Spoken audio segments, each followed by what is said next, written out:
It is the cess stand which is used to collect revenue for the Meru County government. So he's inciting members of the public, number one, not to pay revenue, and number two, to even destroy public property. That is true. That's true. And why is he telling them to do that? He is alluding to the fact that the revenue collected by the county government of Meru is used to bribe the Senate during impeachment processes. Thank you. Can we now watch VKM 18? From the beginning. Mwiri jasnaipa jole yale, tutatembea na hii familia kwa vyovyote vile Mungu akitujalia. The body of sniper is over there. Viongozi tukishikana na hawa hakuna kitu tutashindwa, tutasaidia hii familia. So familia sniper, personally mimi mwenyewe nitafanya maneno mimi mwenyewe, na pia wabunge tutasaidiana tuone hii familia imekaa vizuri. Na inaonekana mauaji yalifanyika na gavana wa Meru. Tunaomba gavana wa Meru leo na bwana wake wakamata leo. Mnakubaliana na mimi? Wasipomkamata leo, sisi wa Meru tutawasha moto Meru. Si basi tutoe sandaka tuweke hapo kwa sniper. 247 then account number 07 ndero akiroi na cash. For the one who has cash. Na cash ya those who got that cash should bring here. Bishop Rungama. To the bishop here. Bishop, can you stand? Vote of thanks. Get a place you can receive that cash. We go dropping that cash over there. We can stop there for now. Mr. Witness, where was this event and who are the people that we have just watched in that video so far? That was also another requiem held at Kinoru Stadium, requiem for the late sniper. And the speakers who have already been shown in that clip, we have Honorable Rendekiri, member of Parliament for Bori. We have also seen another public member from Egembe. We have also seen the Speaker of the County Assembly of Meru. What role was the Speaker playing in this event? He is passing the mic to Wana Alaji or Monde Moguna. Therefore, I deem he was the MC of that event. We have seen about Sadaka for a pay bill and some other forms. Kindly explain what you were able to understand. It was money being raised for the late sniper's family, and the speaker is stating that money can be raised to the pay bill number provided, and he also states that whoever has cash can hand it over to the bishop for the same purpose. Was cash raised during the event, to the best of your understanding, not through the pay bill? Was cash raised? Because we see him giving a bishop that task of collecting cash. Was there any cash?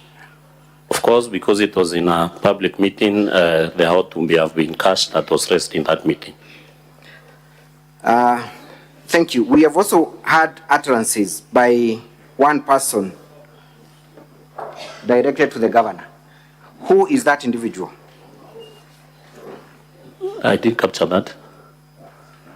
There is an individual talking about the murder of Sniper and saying that they are going to lit fire within Meru. Oh yes, he's a political activist in Meru County. Thank you. Let us proceed and watch the remaining part of the video.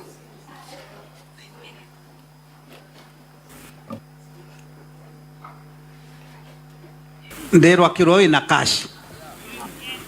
Na choaga antoa kuyukia cash wa roaji pa thanks tutatoke kara cash wa. The house of shame, that house of greed, called the Senate, a house of shame, a house of greed, aingeturudishia ugonjwa huu Meru, atungekuwa hapa. Therefore, I am sounding people like Mbone Garware na wale wengine, tumbo zenu zikaongoza nyinyi mpaka ugonjwa ulio Meru, mukafanya ugonjwa huo ukakita. Shame on you, house of shame. Shame on you, house of greed.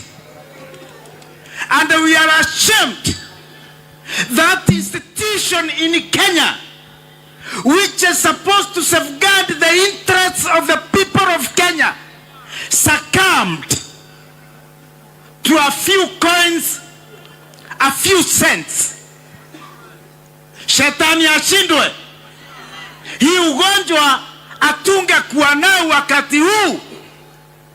Kumbukeni, Mbone Arware, I want to remind you, ulisimama mbunge la Senate, ukaita watu wa Meru waenda wazimu. Siku ya leo nataka kutadharisha, wa Meru wamekuonyesha, sio wa Meru waenda wazimu ni nyinyi. Njumba la haibu, njumba la kulimia tumba zao, ni nyinyi waenda wazimu, sio sisi. Na ine. Thank you. I do not know whether you want to make any comments in respect to that video, but I felt that it is self-explanatory. I do not wish to comment because it is regrettable and the ones are self-explanatory. Now, Mr. Mawira, kindly, in very few minutes, talk about the governor's efforts. Thank you for the indication of time. Tell us any efforts that you are aware of that the governor of Meru made to reconcile with leaders, if any, and what role you played. Because the assumption has been that the governor is a lone ranger who does not work with any member of the county assembly and other political leaders within Meru. In fact, immediately after the second impeachment failed in the Senate, the governor of Meru went back to Meru and made a clarion call that let all leaders come together and unite. She made a call for reconciliation and also asked for forgiveness if she had wronged any leader in Meru. And thereafter, the governor of Meru went ahead and stopped Okolea programs which had aggrieved members of the county assembly. Thereafter, the governor trying to reach out to me, myself as the leader of the majority party at that time, and I hidden to the call where I went and listened to her carefully, and she told me the plans that she had, that she was inviting all the members of the county assembly to come and work together with her. And at that moment, I asked her to give me time as the leader of the majority party to go and try reach out to other members so that maybe she can organize a meeting with them and try to forge or try to bring reconciliation. After I left, I went and reached out to the members of the county assembly, and they all declined, especially the leadership of the county assembly, declined to attend a meeting with the governor. And once I communicated that message back to the governor, she asked me if she can make our efforts about reaching out public and state that we had met, and I agreed because I was convinced about her genuineness that time. And she went ahead and made that remark that the majority leader of the government of the county assembly of Meru and agreed to reconcile and work with her. Immediately thereafter, a meeting was convened by the majority whip of the county assembly of Meru together with the speaker for the 59 members who were in support of the impeachment process, where during that meeting myself, I was tasked to explain if I was still for the cause of removing the governor from office because of the statement that the governor had made. And if so, I should apologize to the members because I intended to maybe bring disunity or disarray their cause. At that point, myself, I stood up and told them that it was the time. A time had come that every member of the county assembly should be given freedom to exercise their democratic right of either to support Governor Kawira Mwangaza or to oppose her. What followed immediately, I walked out of that meeting because I declined to apologize or tell them if I was for that cause. Immediately after that, a press conference was issued, led by the majority whip, where they declared because of some they have to do some alignments in the leadership positions of the assembly, so that the business of the assembly cannot be disrupted by maybe leaders who abandoned that cause. At that point, Honorable Speaker, because that was a press conference that was covered nationally, the then Secretary General of the UDA party nationally, one Honorable Cleophas Malala, wrote a letter to myself and to the whip indicating that there should be no leadership changes in the positions of the majority party, and invited us for a meeting that we attended in Nairobi. And during that meeting, the majority of members saying that the problem of Meru County was the majority leader, and it is at that point that I was removed as the majority leader of the majority party in the assembly. And also other changes were made where the deputy majority whip was also removed because we were all in support of the governor of Meru County. Thank you. Have you adduced any evidence to support that you involved your party leadership at the national level and that they gave a clear directions which were ignored? Yes, I have adduced the evidence. Honorable Senators, I want to refer you to pages 470 of volume that is 1B of the governor's case, all the way to page 473. Indeed, they run all the way to page 490.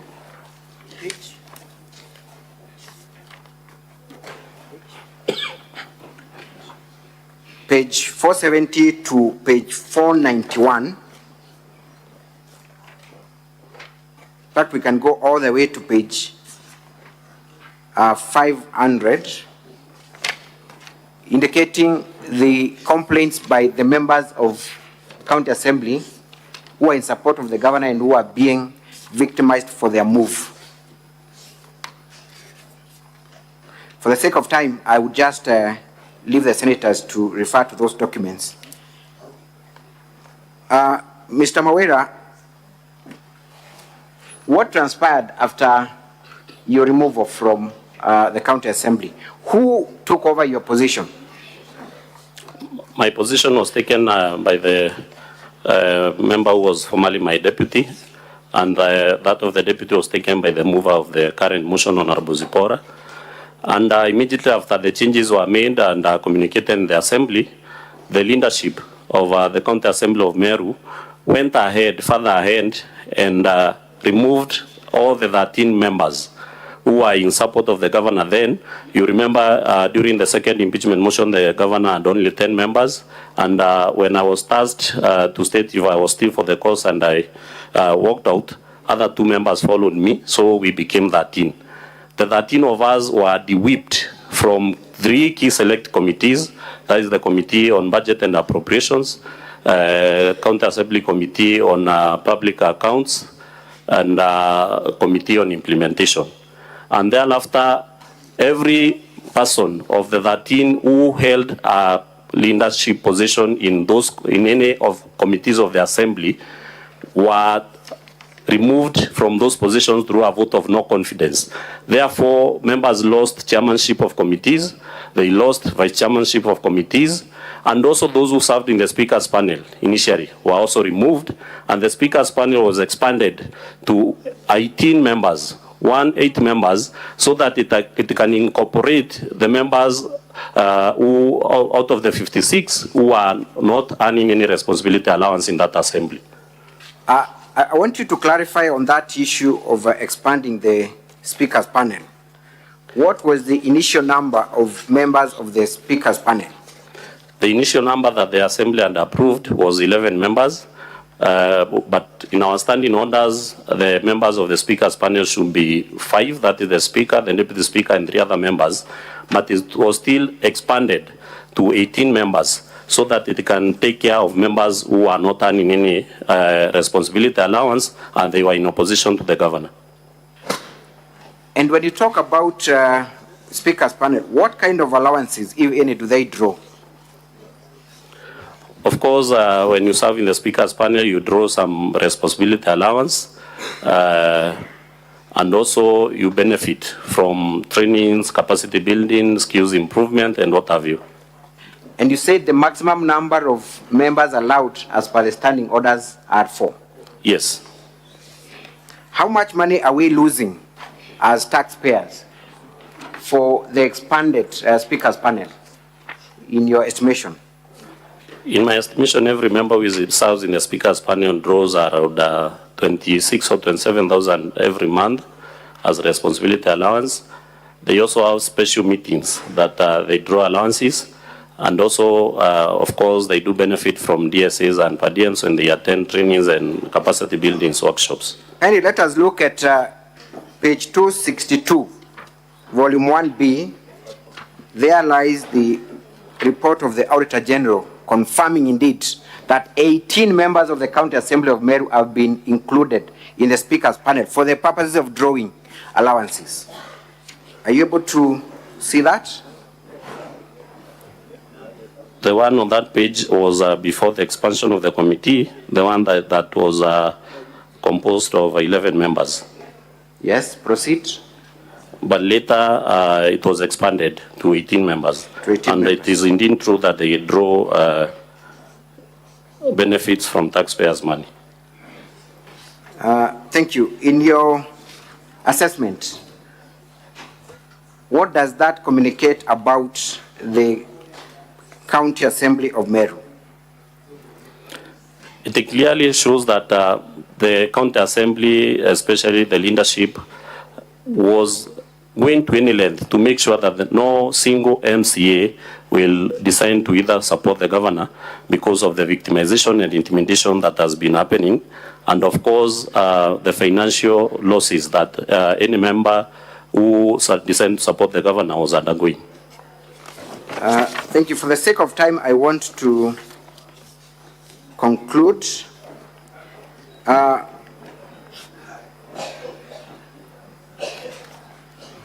You have alleged that you were not able to exercise your oversight role at the County Assembly during the impeachment process. Is that the case? And how many other members of the County Assembly were not allowed to exercise their mandate? That is true, because in the first instance, we were denied entrance into the chambers by strangers. Later, the sergeant at arms. Also, can we watch VKM20? Video VKM20.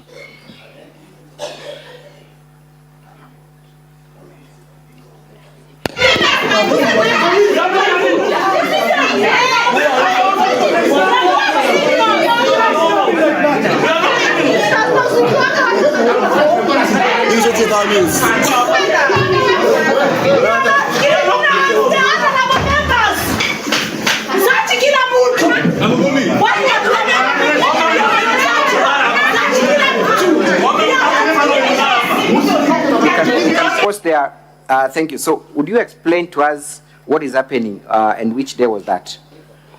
That was the day when the impeachment motion was being prosecuted, and when the first impeachment, the third impeachment motion was introduced in the Assembly, 10 members out of the 56 who were left opposing the governor felt that it was not right for us to continue fighting the infights between the Assembly and the Executive, and 10 of the members joined the 13 of us who were in support of the governor, but later 3 members were intimidated and left the cause, so we were left with a number of 20 members. So during that day, when the impeachment motion was being prosecuted in the Assembly, we came in as a team And there was an attempt to deny us entry to the chambers so that we cannot prosecute that motion. And also during the process was rushed, and most of us who are in support of the governor, especially me, was denied a chance to contribute to that motion.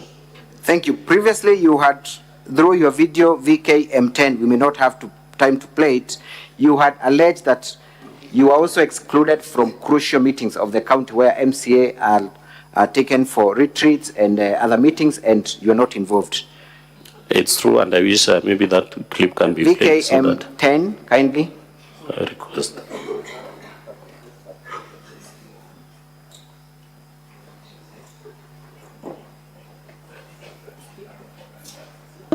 Nonto barabangi baretere Mombasa for 15 days na batu bararegere tuitano augabe tize training lakini na karigara training iri kubetize Mombasa for 15 days na bangi Tanzania 10 days na batu support adrikari Meru tutia we can have the translation quickly. Kindly can we go bit by bit kindly so that you understand.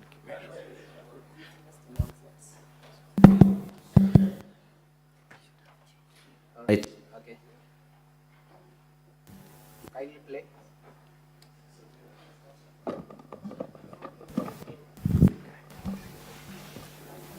Kindly, can we play now? batu temania toe MCAs bamero. Maybe we could start from the start, kindly. Batu temania toe MCAs bamero baraba supporta governor ni.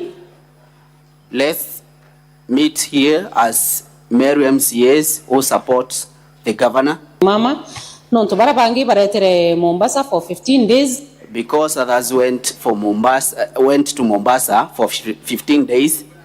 Na batu bararegere tuitano. And we were denying to go with them. Augabe tize training lakini na they said they were going for a training. Karigara training iri kubetize Mombasa for 15 days na. But we are having questions. Which kind of training are they going?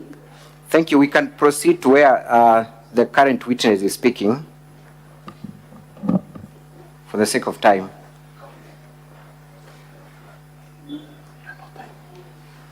Na tumenya maendeleo jaraja kuja mashinani. We don't know how it was planned, because if it was about all MCAs, there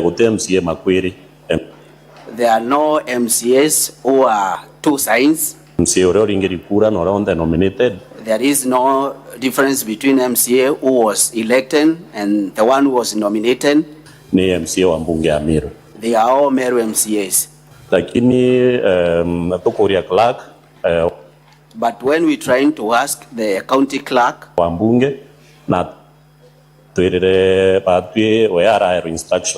he's saying that he was given instructions. After a kind of a discussion was done, majority leader, minority leader. He was advised.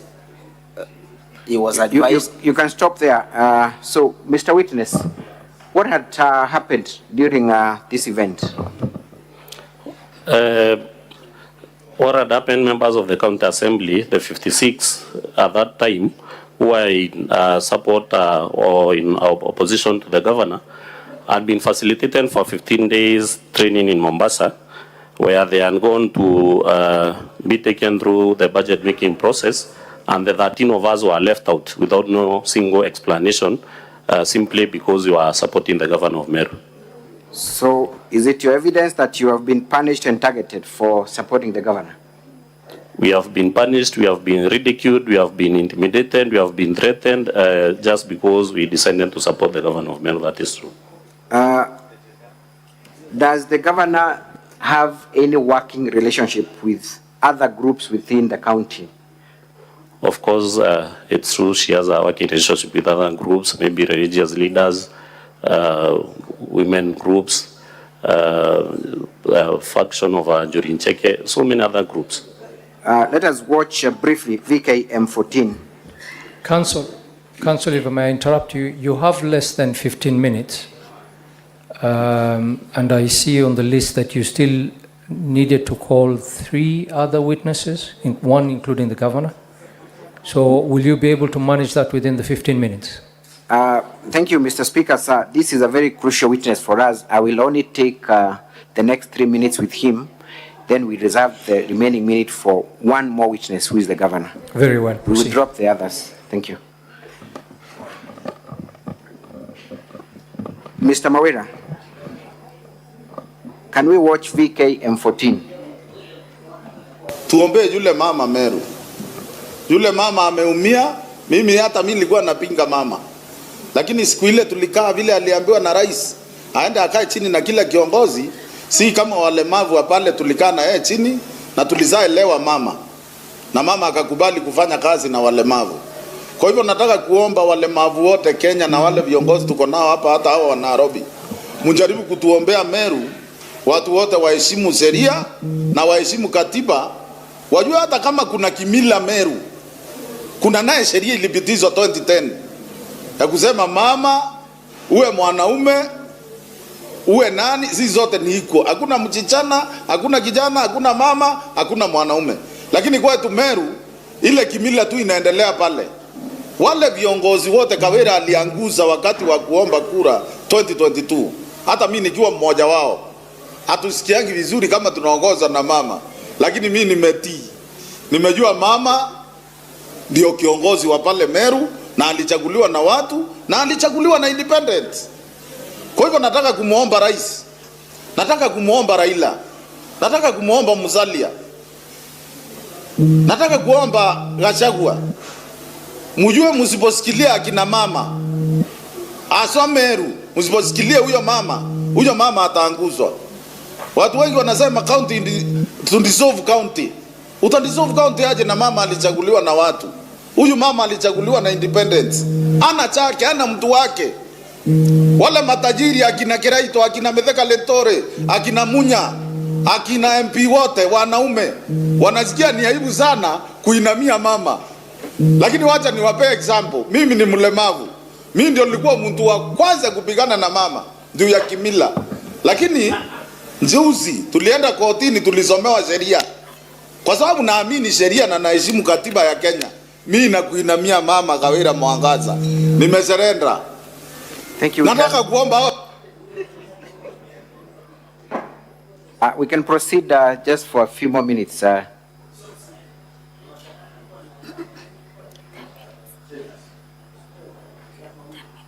Viongozi. Wajua kwa nini nacheka wa Kenya? Wa Meru viongozi wetu hawajaamini kuita Kawira Mwangaza gavana kama ni kazi rahisi, wanaona ni kazi ngumu. Wanafikiria wakimpiga through bunge. Kwa sababu MCA wetu wanachangiwa, hata mimi nilikuwa nachanga. Na niko na evidence. Tunawachangia MCA wao wanapewa pesa mpaka tutoe mama. Hatuwezi ongozwa na mama, ndivyo wanasema. Kwa hivyo nataka kuomba wa Kenya hivi na viongozi wetu, wacha tuheshimu huyu mama, ndio alichaguliwa. Nyinyi mko na chama. Tuko na chama PNU imesimamiwa na Munya. Tuko na chama PNO inasimamiwa na Mporo wa Bori. Tuko na chama Mbasi inasimamiwa na Kiraito Murongi. Tuko na UDA inasimamiwa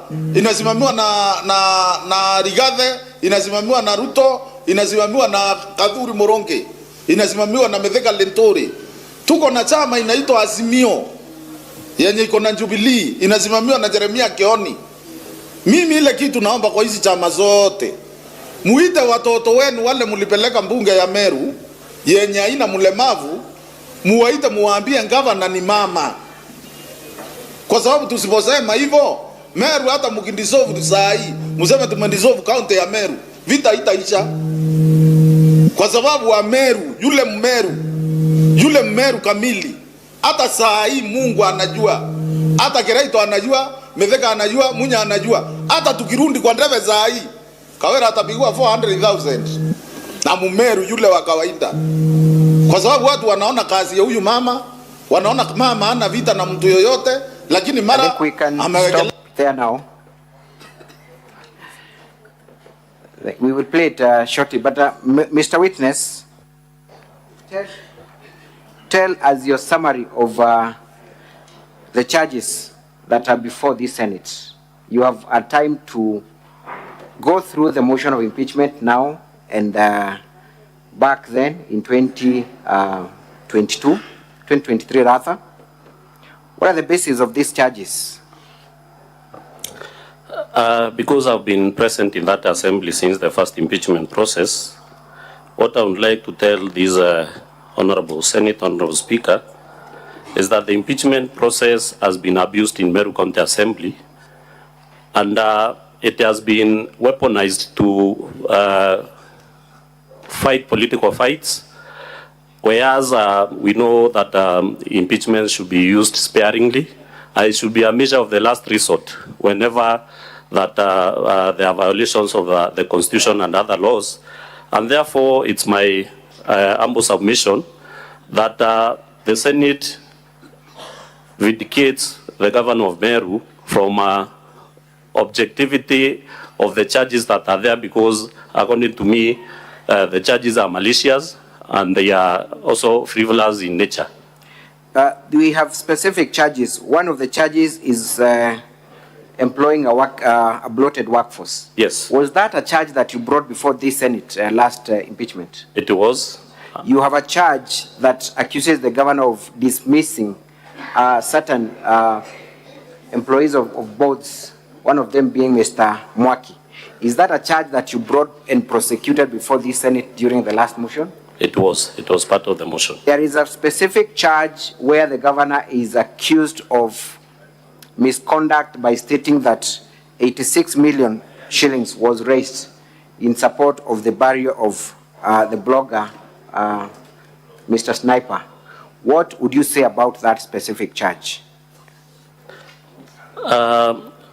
Because I was privy to the happenings behind the whatever was happening during the demise of one blogger, Mudiani, I think the governor didn't allude to a specific collection of money because there were several fundraisers that were held in support of that family. Are you aware of any other forms of fundraising that were done? Did you participate in any yourself? Yes, personally I participated in the one that was conducted by members of the county assembly, where initially we contributed 1,000 each member, the 59 members who were then opposing the governor, and later we contributed 10,000 each for the same. And also other political leaders contributed to that cause. By political leaders, who are you referring to? And in your estimation, how much money was raised? And I'm also sorry to ask this, what is the status of that kitty, if you're aware of, and how was it utilized? The one for the assembly was utilized in conducting the road shows across crisscross in Meru, and other monies were used to hold prayers in various stadiums, as we have seen, Kenoru, Maua, and others. And by the time I left that group where the fundraising was being held, we had not been accounted for the remainder of the money. So, when the governor states that to the tune of 86 million might have been raised, is it anywhere near the truth in your estimation, having participated in the fundraisings in various modes? It will be the truth. Thank you. I think I will rest this witness and hand him over to cross-examination. Thank you.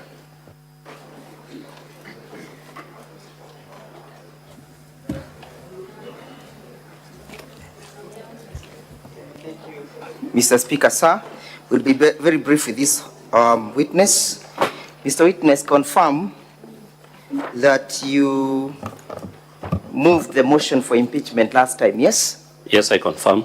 And that you live by the statements that you have indicated you are in your affidavit that you have testified to, yes? Sorry? And that you confirm and want to rely on the affidavit that you have filed? Yes, I confirm. And that you remember on the 7th of November 2023, you took the same stand and testified before this assembly as a mover, correct? Yes, I confirm. And you remember a question was put to you whether or not the impeachment then was politically instigated, correct? Yes. Do you recall your answers? I may not recall the exact answer. I'll give you the answer. Honorable Speaker, I'm referring to the answers of this House at page 53, dated 7th of November. Mr. Mudhombi Thionkulu was the lead counsel then, correct? Yes. And you remember him putting this question to you and you answered in negative that it was not politically instigated. You remember? You recall or you do not recall, Mr. Witness? I don't recall. Read for me the answer, maybe. You remember Mr. Mudhomi asking you whether it is true from the governor's allegations that the impeachment was politically instigated, and your answer was Evans Mawira Karia. You said it was not true. Have I now refreshed your memories? From the records, yes. Do you still want to hold that preposition? Of course, everything that was in that motion was not substantiated. Excuse me, Mr. Witness, I want a yes or a no answer. Do you still want to hold that preposition, or you want to run away from it? As of then, I hold that position. You hold that position? Yes. What has now changed? So many things. The one, that you are no longer the leader of the majority in the assembly. No. Yes. Number two? The governor reached out and called for reconciliation. I did a lot of soul searching. Thank you. I consulted widely. It's okay. Don't answer questions that I have not put to you. You have testified at length how people were induced to bring that particular motion, correct? Yes, and I've stated the facts. That is the motion that you brought on the 7th of November, correct? Yes. So you brought motion out of ulterior motives of being induced as at then, correct? According to the circumstances then. You allowed yourself to be induced, yes? As per the circumstances then. So on that day when you took the stand on the 7th of November 2023, you did not speak the truth to this at Senate, but you spoke out of inducement, correct? I'm saying correct or not correct? I want an answer, not a vague answer. Correct or not correct? Not correct. So then, were you induced that particular time from your evidence? I've narrated all the events that led to one of the events, Mr. Witness, was that you are induced, correct? One of the events is that you are induced. I didn't say you are induced. I said you are mobilized according to party lines. How were you mobilized? Of course, I stated that you met as the leadership of... Was financial gains, correct? Including 20,000 shillings that you were given, correct? That was later, after the second Christmas gift, correct? After the second impeachment had failed in the Senate. You remember the Christmas gift, yes? I'm saying later, after the second impeachment had failed in the Senate. You received a gift? Yes. For the work well done, correct? A Christmas gift for a work well done. Christmas was not even, Christmas was oncoming. So, Mr. Witness, if you allowed yourself to be induced that particular time to bring that particular impeachment motion, how truthful is your statement today? I was not induced. I said you are mobilized on party lines. On party lines? Yes. So which party do you belong to? UDA. UDA? Yes. So UDA mobilized its MCAs to bring the motion? UDA at the county level, Meru county level, mobilized the MCAs to introduce an impeachment motion. Does that mean that the UDA party is against the governor or was against the governor? I stated in my statement... Does that mean at that particular time the UDA party was against the governor? At the county level, yes. Nationally, the Secretary General had stated that that was not the party position. Which other party was against the governor as at then? The parties that were mobilized, we have BAS party, we have PNU, we have Jubilee, and other assembly parties. You spoke about receiving 80,000 shillings. You correct? You remember? Facilitation to be in the Senate.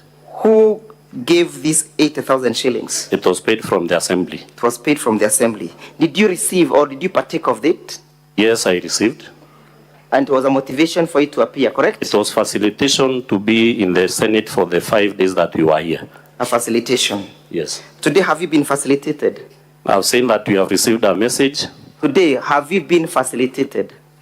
Facilitation, yes, we have been facilitated, but it has not already been paid.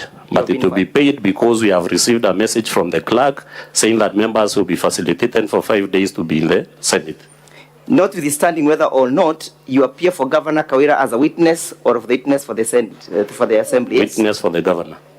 The County Assembly has equally facilitated you, correct? I have received that message. That you'll receive your per diems for participating? Yes, yes. So it was usual for the county assembly to facilitate its members? The previous one, only 59 members were I'm asking, facilitated. it is usual for the county assembly to facilitate its members, correct? Because today you have received a message that you receive facilitation, correct? Yes, we have received the message. And therefore the county assembly considers its members as equal, correct? No, no, no.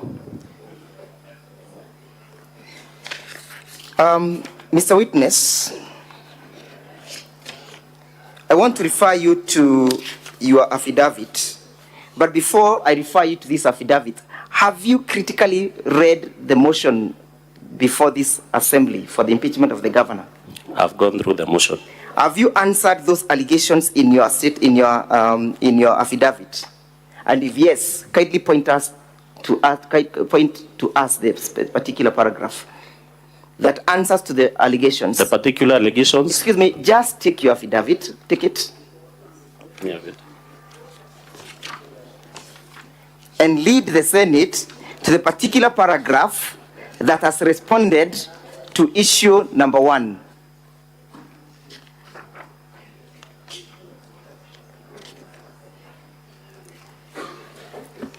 Issue number 1, where have you responded?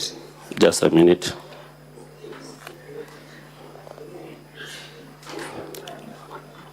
I've responded to the issue of money that was raised for the... Not the money that was raised, the issue of illegal revocation. Where have you responded to it in your affidavit? I've not responded to it in that affidavit. You have not responded to it. Issue number 2, where have you responded to it? I've stated... Do you know what issue number 2 is all about? Yes, yes.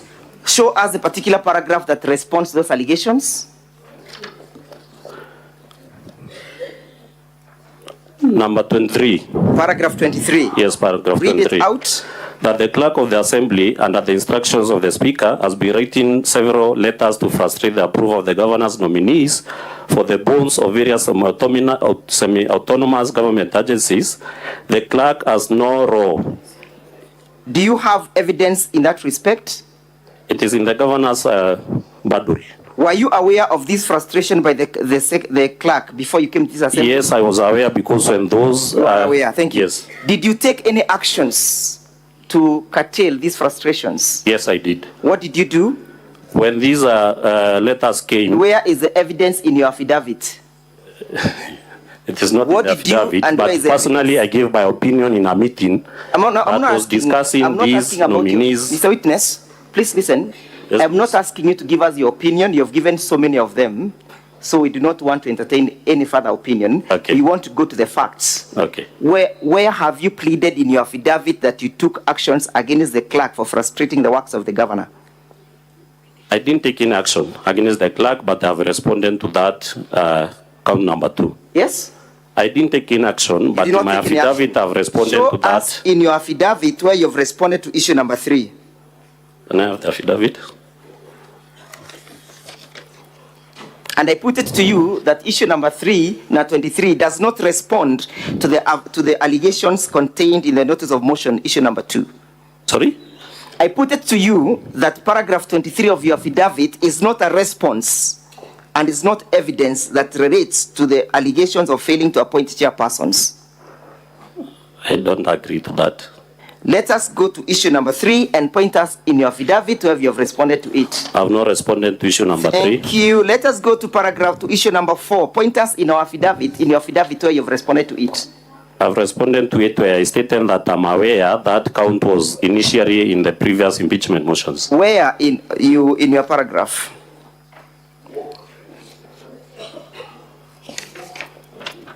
And is the issue in illegal dismissing about the issue of dismissing or the issue of the expenditure of county money?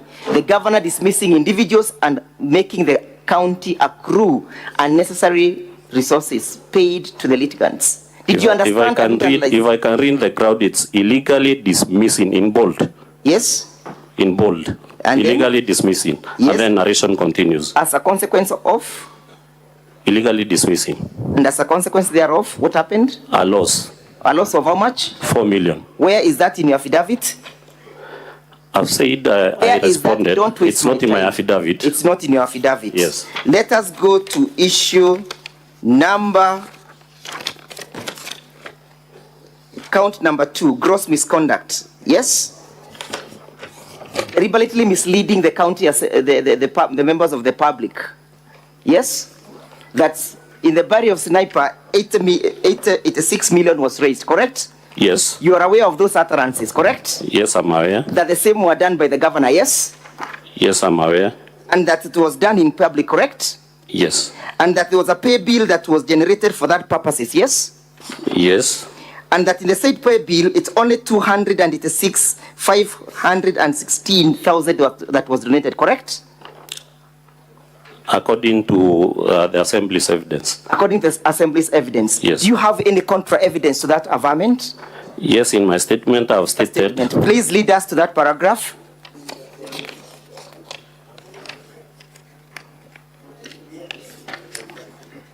Lead us to that particular paragraph. Just a minute. You're also aware that the governor made averments and allegations that the window to the sniper, has moved on with another MCA, correct? I'm not aware of that. You're not aware. Kindly, let's play video 1A and 1B in our videos. You yourself, did you changa to that particular pay bill? Yes. No, not to the pay bill. How did you changa? Through the WhatsApp group created for the Assembly members. How was the money collected? It was collected through a member of the Assembly. Through a member of the Assembly? Yes. Through who? Which member? Member of a county assembly known as Sarah Gaki, Honorable Sarah Gaki. Is it true that the wife of the deceased sniper moved on with an MCA? I'm not aware. Did you see her testifying yesterday? I didn't watch the... Are you aware that she was a witness?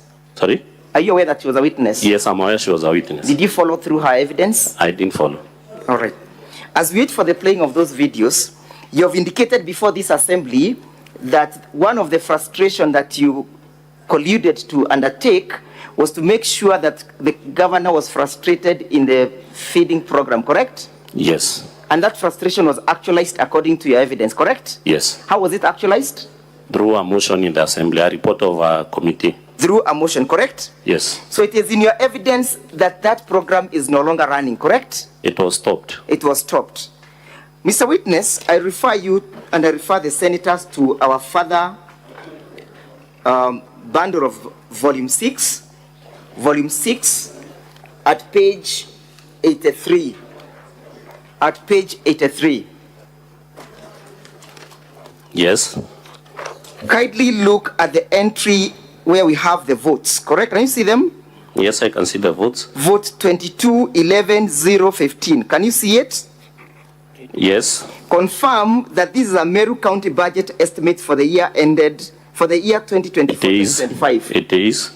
Confirm that you participated in this process, correct? I did participate. And that you are aware of the allocations and apportionments, correct? I'm aware. And therefore you want to read with us about that particular vote, yes? Yes. What does it provide? Food and rations feeding program.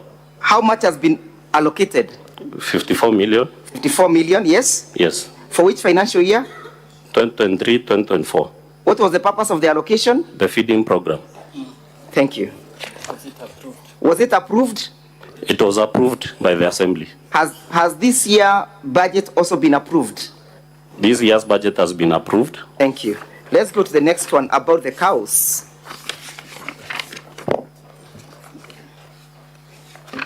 It is your evidence that the county assembly has colluded to frustrate the governor's programs, correct? Yes, please.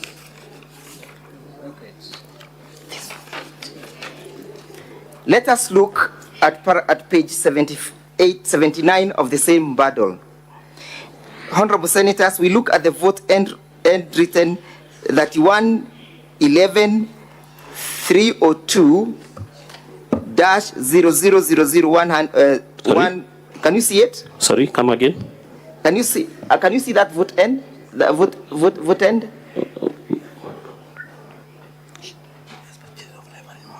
Yes, yes. Can you see it? Yes, I Again, can see. confirm that these are the financial year 2024-2025. Sorry? Confirm that these are budget for 2024-2025 approved. Yes. And that the county assembly has approved that budget, correct? Yes, it has been approved. And that even 2024, 2023, 2024, the same was approved, correct? But you saying it's the budget for the 2024-2025, there's nothing that has been approved for that vote. Yes. What was the reason for failure to approve? Because the assembly halted the program. On the failure to have policies, correct? Yes. Is there a policy that exists in that respect? It was introduced in the assembly, and the assembly Is there a trying to policy approve. that exists in that respect? I'm saying the policy was introduced in the assembly by the CC Agriculture, and the assembly failed to approve that policy. Is it mandatory for the assembly to approve anything or everything? That was the requirement that they had, the recommendation in the report. Are you aware that that policy was rejected through the public participation? No, it was not subjected to public participation. So the county assembly must at always time act according to the demands as they come, according to your evidence, correct? Sorry? The county assembly must always pass anything without scrutiny, correct? Even without looking at the viability of the project, correct? It has to look at the viability and... Thank you.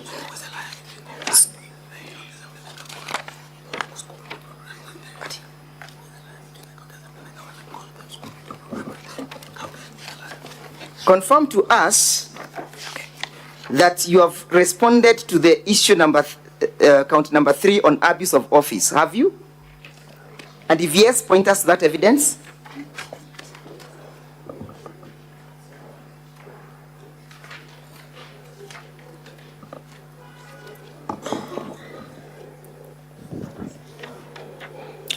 Under abuse of office, I've responded to count number, paragraph 10. Yes, paragraph 10. Employing a bloated workforce of at least 111 personal staff.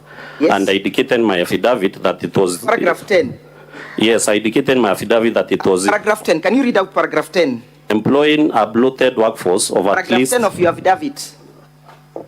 I didn't say paragraph 10 of my affidavit, but let me see. I've asked you whether you've responded to paragraph Yes, I've responded to... I'm saying, Council, I've responded to count number 3 Yes. in paragraph 10, employment of a bloated workforce. Where is that in your affidavit? Just a minute. That's what I want you to show us. Paragraph 22 of my affidavit. Read it out. That I'm also aware that the current impeachment motion features some issues which were also in the previous motions in the Senate, and the Senate finding the allegations unsubstantiated and not meeting a threshold of impeaching a governor. The issue of bloated workforce and alleged illegal dismissal of Dr. Ntwiti and 3 others was in the failed motion. Do you work in the county executive? No. How did you conclude on the question of the bloated workforce? We brought it here and it was not substantiated. We couldn't prove it. Did you call out for any statement from the responsible organ of the county of the county government? My work ended when I brought it to the Senate and it was not substantiated. Did you not? Did you call for any oversight over that issue when you went back to the county assembly? I didn't. You didn't. You have alleged that individuals were called somewhere in Mombasa. Were you in attendance? I've alluded to 2 meetings in Mombasa. One I was in attendance, the other one I was not. Which one were you in attendance? Immediately after the second impeachment. Immediately after the second impeachment? Yes. Who was paying for your allowances? County Assembly of Meru. Is it unusual or usual for the county assembly to do that? It is not unusual. Thank you. Finally, Mr. What was Witness, unusual was the activities. I am satisfied with your answer. Mr. Witness, confirm that county government must spend money in accordance to the budgetary allocations and prudence, correct? Yes. Have you looked at issue number 11 in our motion? And to that effect, do you want Kiambi Christus Manyara? I'm there. You know Kiambi Christus Manyara? He is not personally known to me. He's not personally known to you. Have you ever heard of him? I think I have the name being mentioned during the case for hearing case for one. In what circumstances was the name being mentioned? That he was an accused person. He was an accused person. In which matter? Involved in that matter. In that matter. Do you know of somebody called Supu? Yes, Supu is well known to me. How do you know him?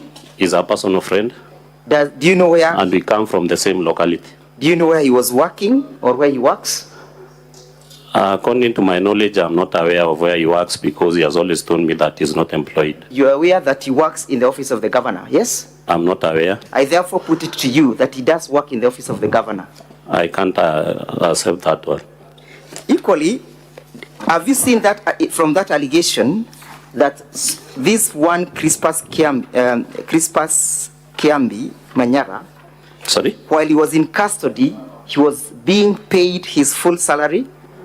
I'm not aware if he's in custody. Read the allegations. Read them out.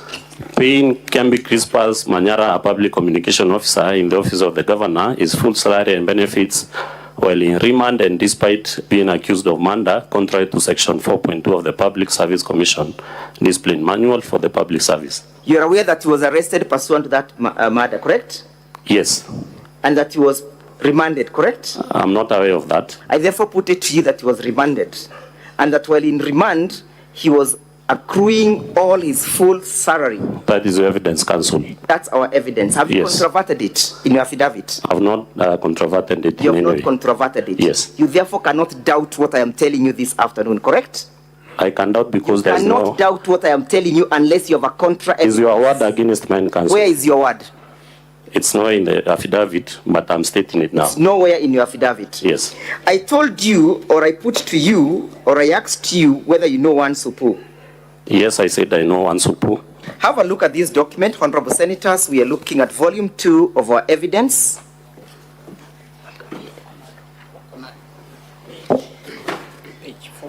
Page 443 of our volume 2. 43. And we can be playing the video, you can be ready to play the video. Can you see serial number 1? Serial number 1, yes. Do you know, can you read out that name? Vincent Mureithi. Vincent Mureithi? Yes. First of all, who is the originator of that document? The acting secretary, Meru County Public Service Board. Sorry? The acting secretary, Meru County Public Service Board, 1 Virginia Kawira. And it's an internal memo, correct? Yes. And the internal memo speaks to the appointments of contractual employees in the office of the governor, correct? They do. And therefore, whatever appears therein is a list of those individuals who works there in the office, correct? That is true. And that Vincent Mureithi of ID number that works as an assistant director in that office, correct? That is true, according to the memo. That is Vincent Mureithi alias Supu, correct? Yes. Let us play that video. And you know, as we await, that the said Supu and Manyara at page 428 of our bundled volume 2, sorry, 429, I beg your pardon, of volume 2, contains the information of the individuals who are charged with the murder of one sniper, correct? Yes, correct. And you can see accused number 1 is Vincent Mureithi Karemi, alias Supu, correct? True. Number 2 is who? Murangeri Kenneth Guantai alias Tali. Do you know him? Personally, no. Do you know that that is the governor's brother? According to you. Let us look at number 2, number 3. Boniface Kileji alias DJ Kaboom. Number 4. Christus Manyara alias Chris. Christus Manyara alias? Chris. And that is the Christus Manyara who works in the office of the governor, correct? The one that we have seen is working in the office of the governor is Vincent Mureithi Karemi. Let's look at that as we play the video.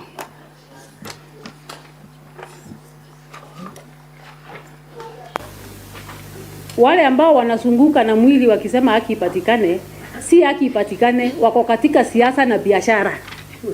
Ile ni biashara yao.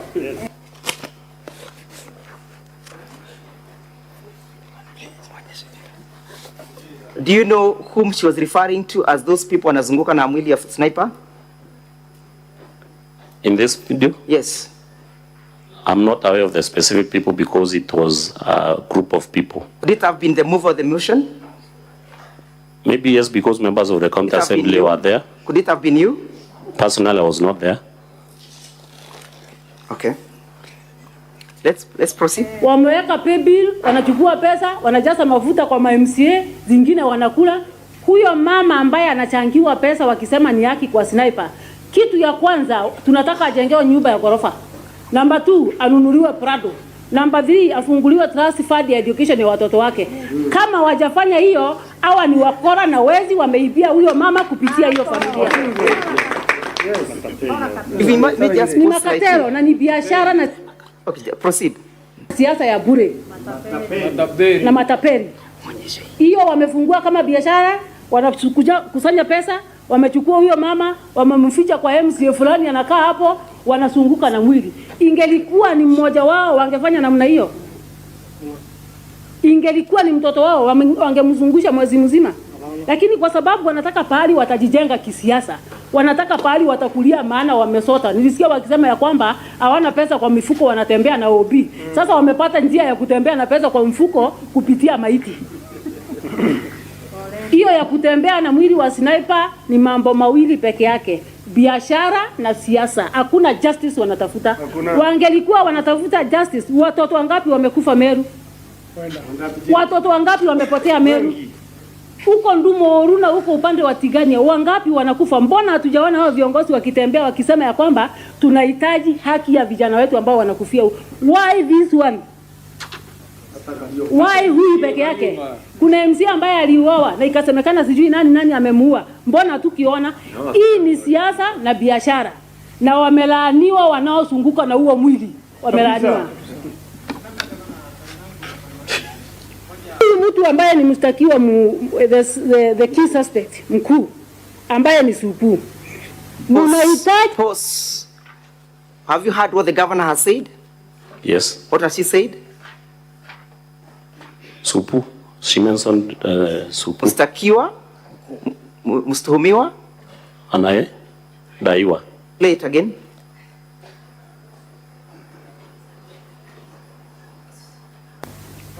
Mtu ambaye ni mshtakiwa the key suspect mkuu. The chief suspect. Who is the chief suspect? Supu. Has that Supu been charged before the court of law? Yes. Proceed. Paya ni Supu. Mnahitaji kuangalia mtu mmoja tu wa governor mwenye alipigia simu ama wengine wengi ambaye pia aliwapigia. Have you heard her owning up that mnafaa mtafute mtu mmoja wa governor? Have you heard that statement? Listen carefully. Play it again. Just play it again for him and please listen carefully. The key suspect mkuu ambaye ni Supu. Mnahitaji kuangalia mtu mmoja. Just was the time? No, one moment. Senator Omtata, what is your point of order?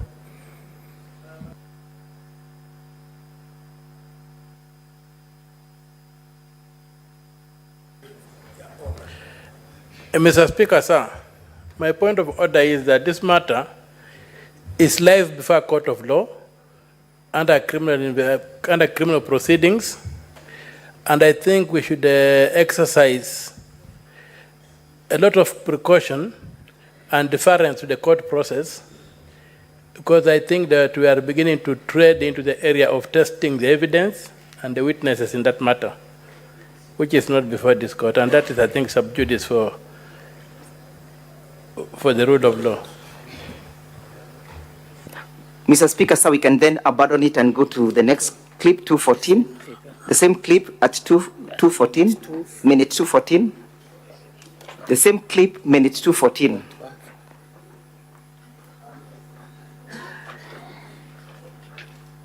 Simu. Hakuna mtu mwingine alipigia simu siku hiyo. Ndio mbebe kijana ati mseme ati kwa sababu Supu alimpigia simu, you want to charge him. Wale ambao wamewasukuma kisiasa kwa sababu mnasema ya kwamba mmepewa pressure, political pressure. Wenye wamepatia nyinyi political pressure, wapatie nyinyi ushahidi. Sure. Maana tutahitaji haki kwa kijana wetu, ninahitaji haki kama familia yangu. Ningependa kusema You've heard the governor stating wanataka haki kama familia. Yes. I have put to you that his brother has been charged in his proceedings. Well and good. Thank you. No further questions in that respect. I want to invite my learned friend, Mr. Muriuki, to proceed from there, but kindly confirm that you have no evidence that controverts all the averments contained in the motion, and that you have not tabled it before this assembly. It is in my affidavit, and there are supporting documents in the governor's. That the account that you have given is just your frustrations and your bitterness for having been removed as a leader of majority. That is not true, Council. You have seen the last video that was played, and there was an issue of gender card being played. Yes? Which video? You have seen the governor played the last video where there was one person seated. Yeah. Yes, I've seen it. And started saying that this is all about women leadership and the people of Meru must accept it, correct? Yes, that is his opinion. Is there contention that she's the governor? None. Yes? None whatsoever, but he is facing an impeachment motion. Are you a man who is supporting the governor? I'm supporting the governor. Are you a Marian? Yes, I am. Supporting a governor, correct? Yes. And therefore there is no question, when it comes to questions of accountability, there is no defense of being a gender person, correct?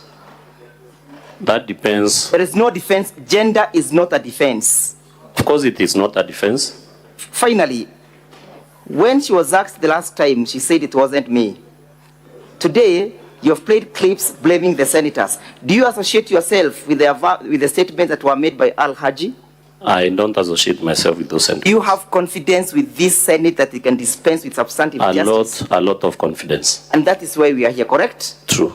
Do you attribute that statement to any member of the assembly? It was used to reduce members of the assembly. No, associated with any member of the assembly? Yes, because they were there nodding and applauding when Alhaji was speaking those words. Let me ask you, is it wrong for somebody to hold an opinion? It's not wrong. Thank you, Mr. Muriuki. But before I go to Mr. Muriuki, you remember he claimed to be Secretary General of the Bas Party. Alhaji, yes, he claimed. And he said he's a Secretary General, and he never defined where he's a Secretary General. He gave a statement that I am the Secretary General. Yes. Thank you. Thank you. Council, you have 3 minutes. Thank you, Honorable Speaker. Mr. Mawira. Yes, Council. Today you have taken an oath when you stood here. True. Just like you did the last time you were here on 7th of November. True. And in that oath, you said that you're going to tell this House the truth, the whole truth, and nothing but the truth. True. Now, you have come here today saying that last time your impeachment motion was politically instigated. Yes. Did you tell the Senate that last time when you were here? At that point, did you make any such statement last time when you were here, yes or no? I didn't make such a statement last time. You did not tell the whole truth to the Senate. I told the truth. You did not tell the whole truth. I told the truth. Mr. Mawira, you have said, to me. I don't have time, so please don't argue with me, just answer yes or no. You have said that party formations were used to whip you into moving an impeachment motion. That is true. Have you adduced any document to that effect? None. Have you adduced any letter telling you to move the impeachment motion? None. Mr. Mawira, I put it to you that you do not have a mind of your own, that you are a gun for hire. That is our opinion, Council. Mr. Mawira, you stated that you are giving evidence on behalf of other people who are not here. That is true. Are you aware that there is no such thing as giving evidence on behalf of other witnesses? You can only give evidence on behalf of a party. They have given me the authority to plead on their behalf. Mr. Mawira, you have claimed that there were meetings organized that you took part to sabotage the executive. Yes, there were Have such you brought meetings. the minutes for those meetings? No minutes. But they were Kawira, informal meetings. you have stated in your affidavit that the people who are supporting the governor, the MCAs who are supporting the governor, that is page 13, paragraph 13 of your affidavit. Council, your time is up. I will allow you to just ask that last question and conclude. Thank you, Mr. Speaker. You have stated that on paragraph 13 of your affidavit, are you there? Supply me the affidavit kindly. Paragraph 13 of your affidavit. Yes. You have stated that the MCAs who support the governor were removed from committees, including the budget committee, the public accounts, and the committee on implementation. That is true. Who is the chair of the budget committee? Honorable Mwirigi from Kibirichi Ward. Is he a witness for the governor in this case? Yes. Who is the chair of the gender committee? Honorable Murogocho. Did she support this impeachment motion? Not. Who is the chair of the transport committee? Honorable Kidenji. Did he support this impeachment motion? No. Who is the chair of the finance committee? Honorable Caleb. Did he support this impeachment motion? No. Who is the chair of the committee on delegated legislation? Honorable Saragaki. Did she support this impeachment motion? No. Thank you, Mr. Speaker, sir. But in that paragraph, it is clearly stated that in Speaker, MCs. I have done with my questions to the Thank you. witness. Thank you. Thank you, Council. Thank you, witness. Honorable Senators, we will now give you an opportunity to ask questions. Mr. Speaker, sir, I have just 1 minute of re-exam, just one. You have, okay, Council, you have 4 minutes remaining. So I will utilize one. Okay. Mr. Witness, Yes, please. I will just need you to confirm the names that have just been read to you now. Are they members of that committee? Were they still members then, or what transpired? Which committee? There are names that Council has just read to you, confirming that they are still holding their positions in the committees, yet they did not support the... These are members who have in 1 minute, kindly. They are members who have joined in support of the governor just the other day when the impeachment motion was introduced. But when we were whipped, we were 13 when we were whipped from committees, and that is what I've alluded to in that affidavit. Thank you very much.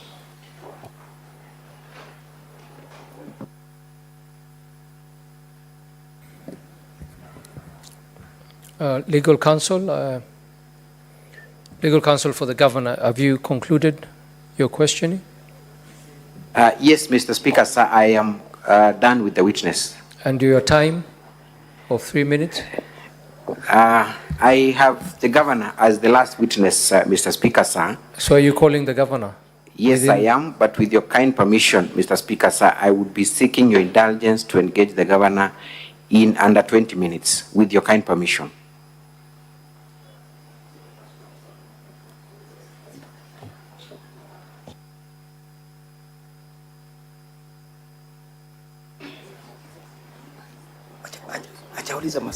Council, what we'll do is we'll first take questions or clarifications from the senators, and then we will.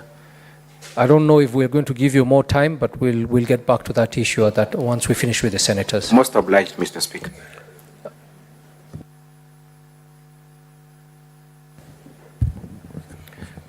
Honorable senators, we'll now be taking your questions, and we'll like to keep it within 30 minutes.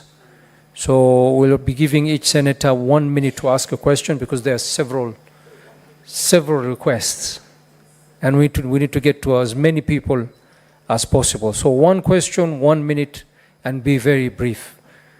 Senator Murangu James Kamau.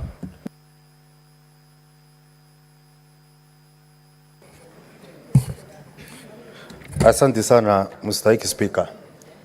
Mstahiki spika, mnamo tarehe 16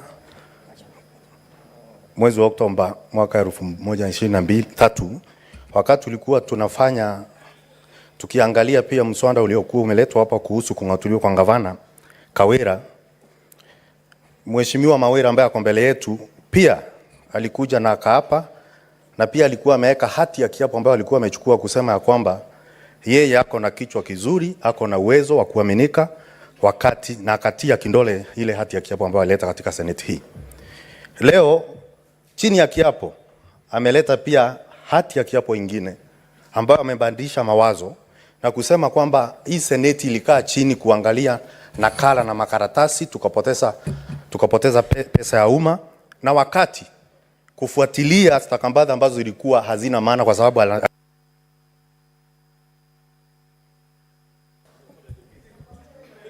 Senator, ulikuwa uulize swali yako katika dakika moja. Umeanza hadithi mingi. Sawa, uliza swali. Sasa nauliza, Mheshimiwa Mawira, uliokokea kanisa gani kwamba tukuamini leo na ulitundanganya wakati tulikuwa tunaangalia maneno wakati huo mwingine? Asante Mr. Speaker. Senator Wambua, alafu utajibu hiyo swali mbili. It's not possible. So, Mr. Witness, is it your evidence on record and under oath that last year you moved a motion for the impeachment of the governor of Meru under duress, and that what you said, the grounds that you adduced, you don't believe in those grounds? If that be the case, why should we believe that you have faith in what you're telling us today? You see, Wambua, you managed it within 1 minute. Witness, go ahead and answer those two questions. Thank you, Mr. Speaker, sir. It's true I moved the previous impeachment motion. And whatever I stated then under the circumstances and the facts availed to me, I believe to be the truth at that point. But later, looking at the sequence of events that led to that impeachment motion, I felt that we were misused at that point and lied to. And I believe also that would answer to the question by Honorable Senator Wambua. If I believed in the grounds then, yes, I didn't believe in them. I believe in what I've seen right now, what I've stated. Yes, I believe in it. Next questions by Senator Karen Nyamu and Senator Muma, in that order. Mr. Witness, you say that you were part of a scheme to impeach Mama, politically instigated, the governor, politically instigated, and you even were part of the team that went to Mombasa for a retreat. What changed your mind? What was the exodus moment that now you are supporting Mama? Governor, Mama Governor Kawira. The other question. Senator, just one question, please. Senator Catherine Muma. Thank you, Mr. Speaker. My question to the witness is, the governor is widely accused of not being a people person who brings people together. What efforts have been made to bring the governor and the county assembly to work together for the benefit of the people of Kenya, of Meru, I mean? Thank you, Honorable Speaker, Honorable Senator. To answer to the first question, what changed my mind? Immediately after the second impeachment motion failed in this Senate, Honorable Speaker, and immediately we left Mombasa and also the Nanyuki meeting. Personally, I suffered because I fell ill. I was admitted at Karen Hospital here. My blood pressure levels had gone up, and that is a fact that I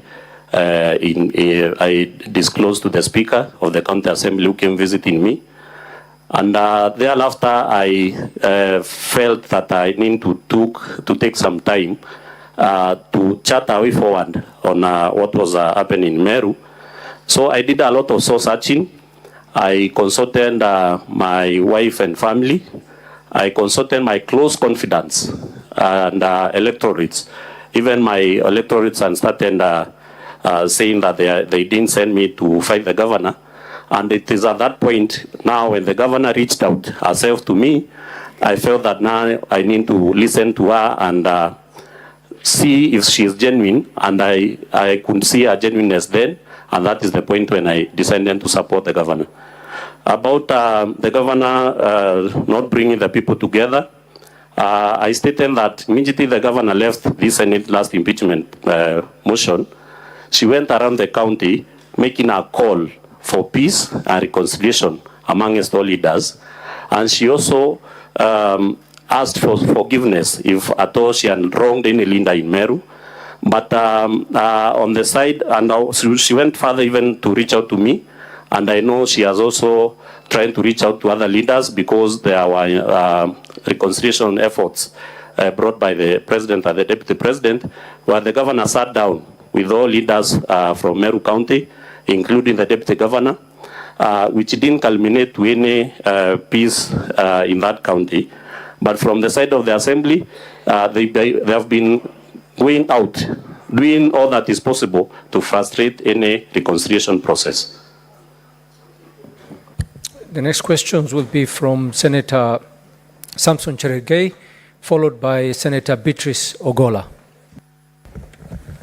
Thank you, Mr. Speaker. Mr. Witness, Mheshimiwa, according to November 7 Senate answered, Dr. Mutomi Tiankulu asked you, since you are the mover of the motion, is this message consistent with the narrative of a peaceful governor who is a victim of some evil scheme to oust her out of office?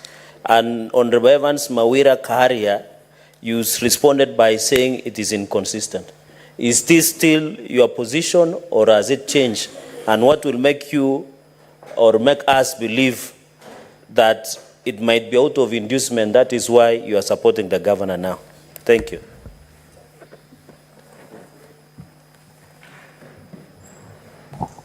The Honorable Witness, a video was shown to you and the Senate on a funeral of one alias sniper, and there was bashing of the Senate and some senators, and then there was a funeral of sniper. So between the two, the death and the loss of sniper and the bashing, which is most important to you and to the people of Meru? Sorry, come again. A video was shown to you and to the Senate of a burial of one alias sniper. On that video, there was the bashing of the Senate and some other senators. So between the bashing of the Senate and the loss of sniper,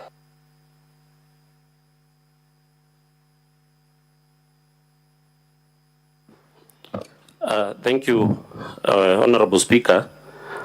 The message that we passed during the second impeachment motion, that at that point the governor was not a peace-seeking person, was valid at that point, and during, depending on the activities that had happened previously.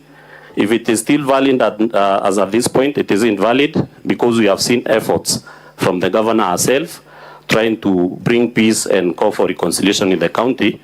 And Honorable Speaker, if there is one sign that can tell you the governor is peaceful, I'm the one who was here crucifying the governor. I moved the motion to impeach the governor. And if it went through, the governor could have been sent home packing, condemning her from serving in any public office in this country for the whole of her life. But when she reached out and we sat down and considered all the events and factors surrounding that position at that point, she told me she has no problem at all with me or with any other leader or with any other MCA. And if from that point up to now, we have been working together, I've been supporting her, and we have been trying to bring peace in that county, then I don't believe there would be any other sign to show that the governor has reformed and she is a peaceful person. About any inducement, I'm not aware of any honorable speaker. And if I told there is an inducement that would have led me to support the governor, is the service delivery for the people who elected me, that is the people of Mitungu Ward. According to the question number 2, bashing of the Senate and the senators and loss of sniper, I believe that the honorable senator was asking which is a more weighty issue in that matter. And I would say loss of life, unfortunate loss of life, is a more weighty issue than the bashing of the Senate. Next questions by Senator Hilary Wakili, followed by Senator Jones Mwashushe Mwaruma. Thank you, Mr. Speaker. Mr. Mawira, as a member of a political party, you've told this House that you're a member of UDA. Had you any meeting prior to the alleged meeting that you said you were caucused to bring out an impeachment motion against the governor, which you were a mover? And secondly, you told this House earlier on in that motion that you moved that the governor had gone rogue. At what point did you have your Damascus moment and that the governor could have changed? Thank you, Mr. Speaker.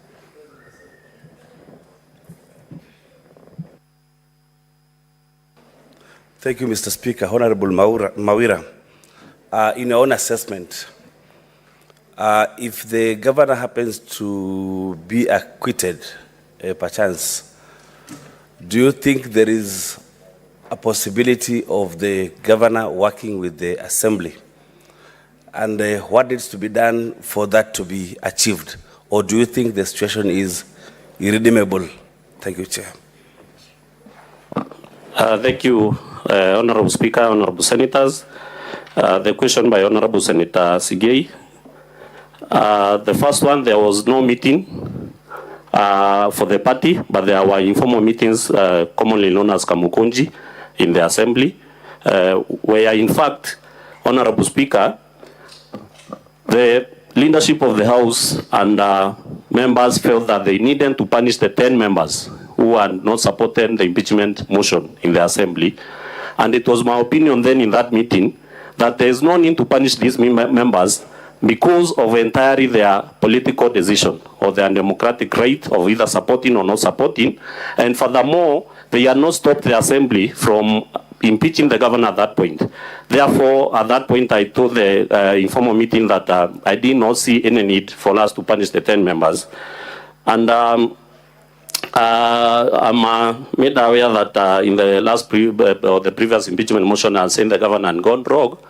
And I've said, considering the facts and events that had previously happened, there was some element of truth.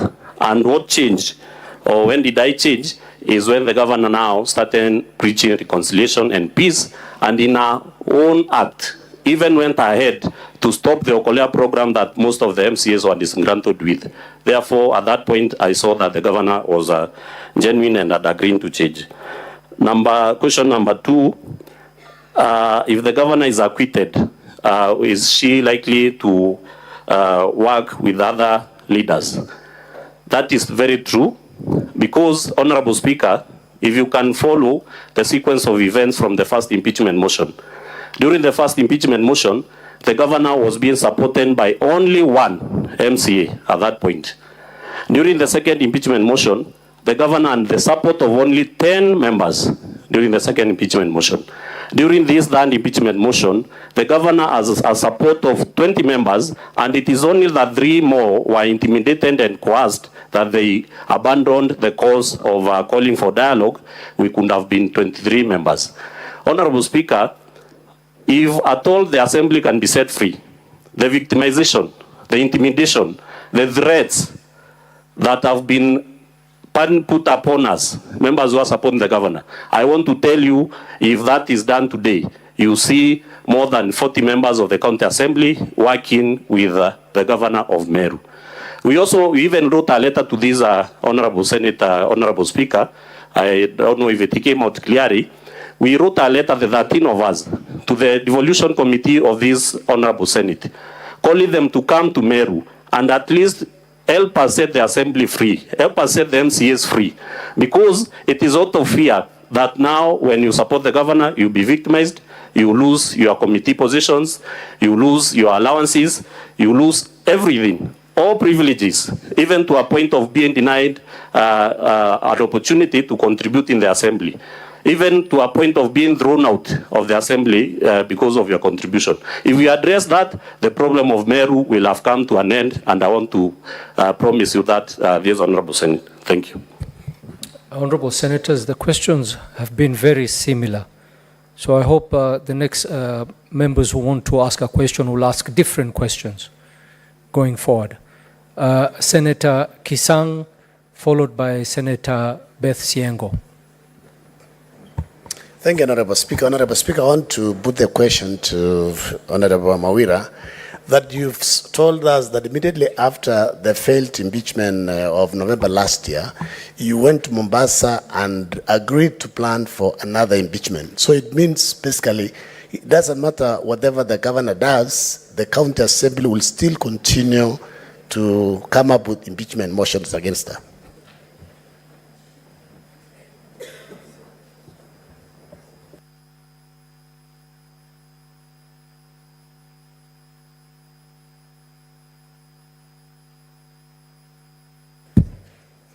Thank you, Mr. Speaker. Mr. Witness, the other time during the second impeachment motion, you were on the other side. When you went back, you saw the light. Did you make efforts to reach more? You have talked of 20. Are you willing after this to reach more to see the light? Thank you. Thank you, Honorable Speaker, Honorable Senators. It's true, I stated that this impeachment motion that has been brought to this House started being planned immediately after the second one failed. And I've narrated what has happened, what has transpired previously. And Honorable Speaker, I think you have all seen clips, especially alluding to the mover, indicating that even if the Senate acquits the governor today, they are ready to bring more motions, up to a number of maybe 6 or 7. And it's a character of the Assembly of Meru, especially where I'm saying that MCAs are not being set free to exercise their democratic right. Unless that is reversed, you expect to see more impeachment motions in this Honorable Senate, just in case the governor is acquitted. But if that is addressed, Honorable Speaker, I want to assure you that this will be the last impeachment motion to come to this House, because the governor herself has proved that she is ready to work with other members. About my efforts to reach others, yes, I've severally done so. And when you approach anyone in that county assembly of Meru, and they tell you, we don't have any problem working with the governor. But now, when we come to support the governor, we lose the privileges of the assembly. So that single fact owns many members in abeyance of supporting the governor. And I believe if the governor is acquitted, and this Honorable Senate helps us address these issues in Meru, you see that the governor will be ready and willing to work with each and every member of the county assembly. And nothing proves that more, Honorable Speaker, than the evidence that has been placed before this Senate, that the governor herself and the executive team have agreed to allocate 33 million shillings for each and every ward, which was a bone of contention previously for the allocation of the ward fund. Therefore, I believe if the Senate finds it objective and finds it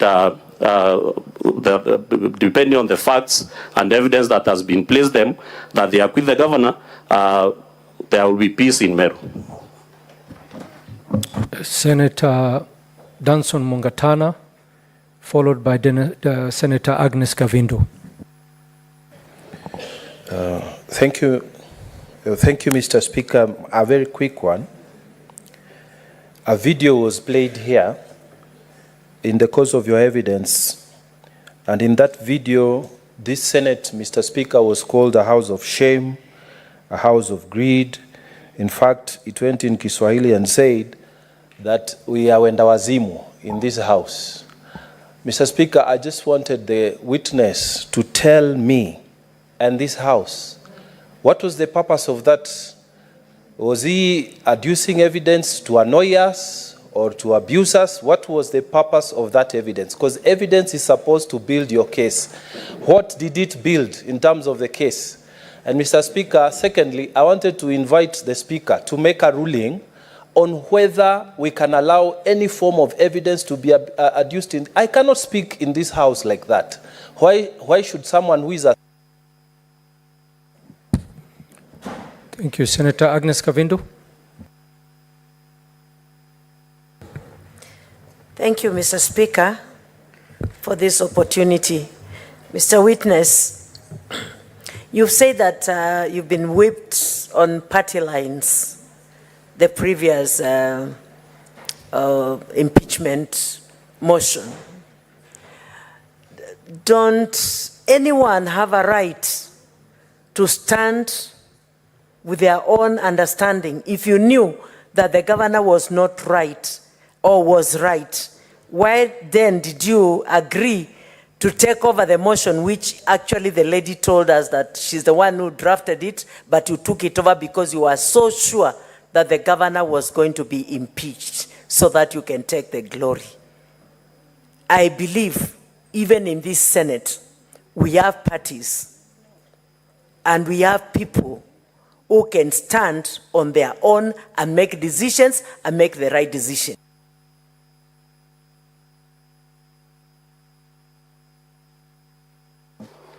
Thank you, Honorable Speaker. Honorable Speaker, I say first of all, I do regret the ones that were uttered in that video because it is not in my position that these are house of shame. I know the Senate is very credible and objective in undertaking its work. But Honorable Speaker, that evidence was brought before you to illustrate how members of the County Assembly have been incited and induced by party leaders. Specifically, the video played, we have seen it was of the Secretary General of Bas Party at Meru County. And that maybe was the feeling of the MCAs at that point who are supporting the impeachment motion. Therefore, we are to play to show to you the level of the level that political players in the county of Meru can go, the law that they can go, so that they can make sure that the process of impeaching the governor doesn't stop even once the Senate acquits her. My question number 2, whipping on party line, and if anyone doesn't have a stand, I believe honorable senators in this house were elected on parties, and we have seen that parties can bite. The consequences of defying party orders are there, we can't deny that, and we have already seen it being effected on us by being removed from committees, denying to attending trainings, capacity building, denying even opportunities to contribute in the house. Therefore, at that point, because ourselves we have sacrificed, Honorable Speaker, members who have been supporting the governor, the 13 members who have been supporting the governor, I want to tell you as a matter of fact, since February this year, no one has gotten a single dime from that assembly as a matter of being in support of the governor. Therefore, when it comes to that point, most members decide to weigh the consequences or the consequences of defying the party lines, and you find that most of them, since we are all human beings, decide to support the party line. Next question by Senator Veronica Nduati, followed by Senator Eric Okongo. Honorable Evans Mawira, you were in this house on 6th and 7th of November 2023 with an impeachment motion, and you say this was politically instigated by some political leaders. However, in your paragraph 4 of the affidavit, you did not disclose who are these political leaders.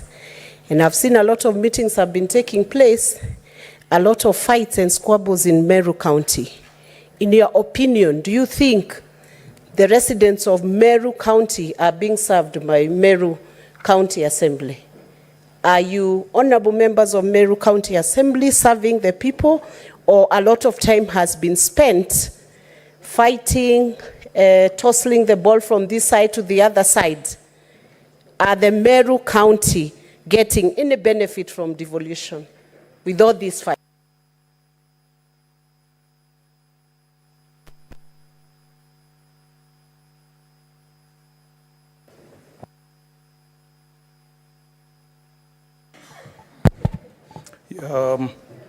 Yes, Bwana Witness, I just wanted to get your experience as a member of County Assembly. You seem to have conducted this public participation. The entire process was done in one day. And I've seen the photos and the people who were in attendance. There seemed to have been a very low turnout. Have you done any previous public participation exercise? How was the attendance? And was the process carried out, chaired, and minutes recorded by MCAs, or minutes were captured by members of staff from the County Assembly? Just wanted to understand, because we have had issues with public participation before.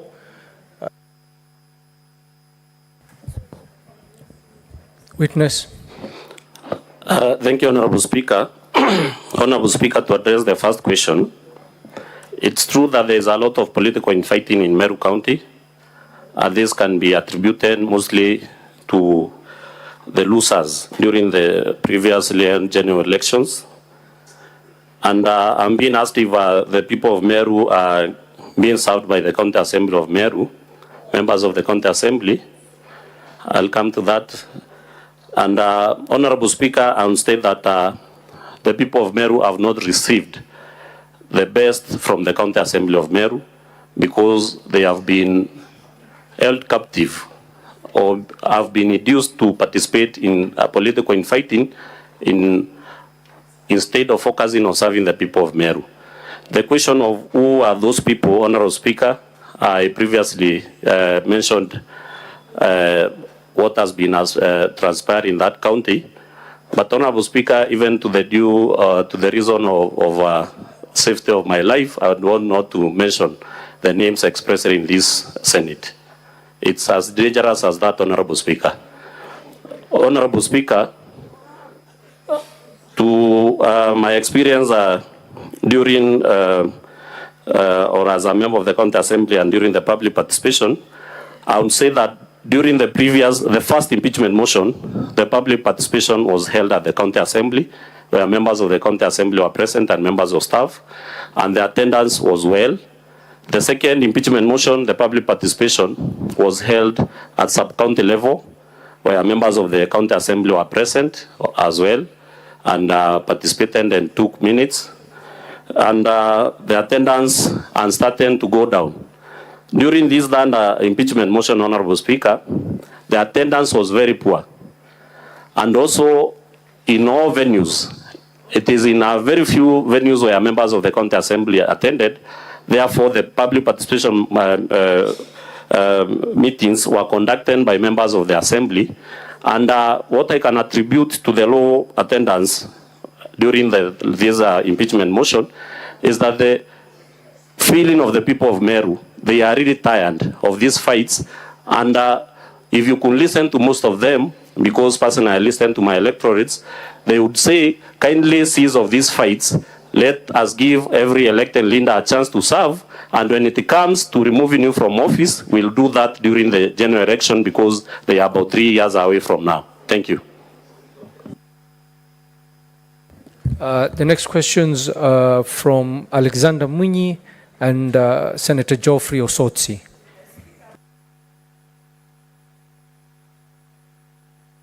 Asante Bwana Spika, swali langu kwa mheshimiwa wakati wa kutimuliwa kwa gavana Kawira mara ya kwanza na mara ya pili ulikuwa hapa ukiunga mkono aweze kutimuliwa, na unasema kutoka wakati huo ulienda upande mwingine ndio aweze kuleta watu pamoja, na wakati umeenda kwa hiyo kikundi ama kuleta watu pamoja, ndio mheshimiwa mmoja alisema ng'ombe 20 ya pesa nyingi ilikufa.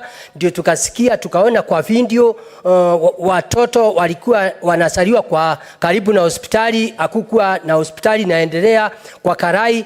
Wewe ukiwa mtu wa kuleta watu pamoja, ulisukua hatua gani? Ama wewe ni mmoja wale walipatiwa pesa ndio waweze kuenda kuunga gavana mkono? Asante Bwana Spika.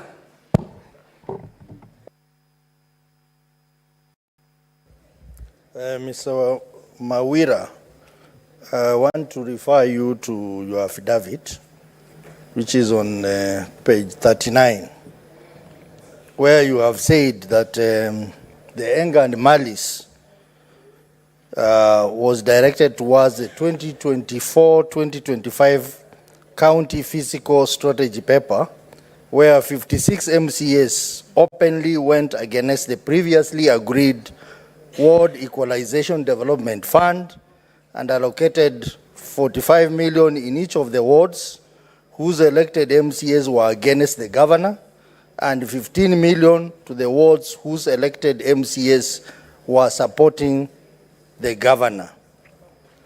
This is after they had agreed, been advised against tabling a ward development Senator, fund. ask your question because you only have 1 minute. What I want from the witness is... just give him 30 seconds to ask the question. What I want from the witness, Mr. Speaker, is this particular statement confirmed that this is an illegality because it's against Article 10 of the Constitution. It's clearly discriminatory. What is your view about this? And was this physical strategy paper approved?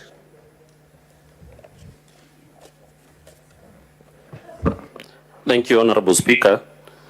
Honorable Speaker, nataka kueleza katika hii seneti kulingana na lile swali limeulizwa ya kwamba kama ni pesa inatupeleka kusupport governor, tungekaa katika wale wanaompinga, sababu bunge la Meru, la County Assembly ya Meru, ndilo lina uwezo wa kupea members of the County Assembly money, because I've said that since February, we have not received even a single dime from that assembly as a matter or as a consequence of supporting the governor.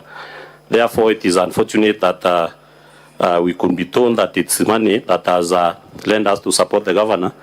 And also, I believe that as a peace-loving Senate and a peace-loving people, we should strive to preach more peace, so that we bring the executive arm of the government and the county assembly together, regardless of what has happened in the past, and not mentioning that only you can support the governor because of money inducements.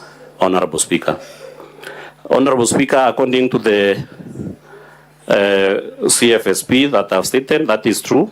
The CFSP was approved by the county assembly members, whereas the 38 members, elected members who supports or who opposes the governor, were allocated 45 million in their wards, whereas the 7 of us who are in support of the governor, our wards were allocated 15 million. Up and until when the county executive committee member for finance complained to the office of the control of budget and sought some advice, that is when that illegality was collected, and all ones, according to the agreement between the negotiation team, were allocated that is 6 million, Honorable Speaker. Thank you. Honorable Senators, because we are out of time, I will take the last 2 questions from Senator John Kinyua, followed by Senator Mofaya Kataya. Asante Bwana Spika.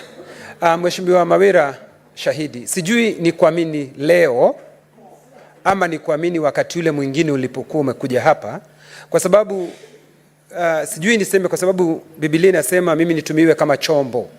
Sijui kama wewe ni chombo, kwa sababu nashindwa ni kuamini leo ama wakati ule mwingine, kwa sababu unasema ulishurutishwa wakati ule mwingine, tena unaonekana ulitishwa. Sasa sijui leo ulipokuwa ukiongea ukaulizwa swali ukasema ya kwamba huwezi ukataja jina fulani kwa sababu unahofia maisha yako. Sasa sijui nitakuamini leo ama nikuamini wakati ule mwingine. Sijui mheshimiwa, nina ugumu, ninachanganyikiwa kidogo.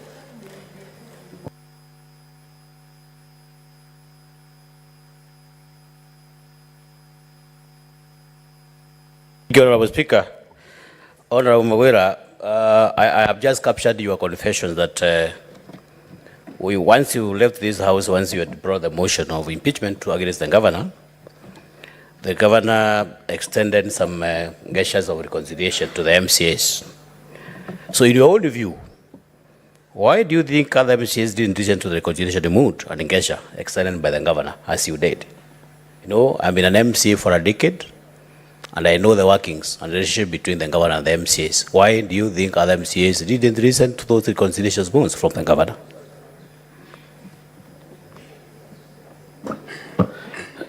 Thank you, Honorable Speaker. Honorable Speaker, in reference to the question by Honorable Senator Kenywa, I have stated and given facts that led to me bringing the second impeachment motion to this Honorable Senate. And Honorable Senator Kenywa, if at all there's a time you should believe me, it is now. Because if I agree to testify in this Honorable Senate, and knowing the circumstances and knowing the facts that I was here previously, that shows you the level of commitment and sacrifice that I have gone myself to show and prove to you, honorable senators, and the country at large, because this matter is a matter of national interest right now, that the governor has been fought incessantly, political fights, and that is why we are here right now. Therefore, those are the facts that I can attest to in this honorable Senate. Reconciliation efforts by the governor, while responding to question number 2, it's true that she has reached out, and why are other members not agreeing or accepting this olive branch being extended to them by the governor? The reason I've saying is the assembly will punish, or the assembly leadership will punish each and every member who attempts to even work with the governor, to an extent of the MCAs in Meru County Assembly, especially the elected ones, cannot be seen even following up for a project in the executive wing of the government. Because if you are seen there, you've been deemed as a traitor, you'll be punished, you'll be removed from committees, you'll be denied assembly privileges, and therefore this makes it very hard for other members to try and forge a working relationship with the governor. Thank you.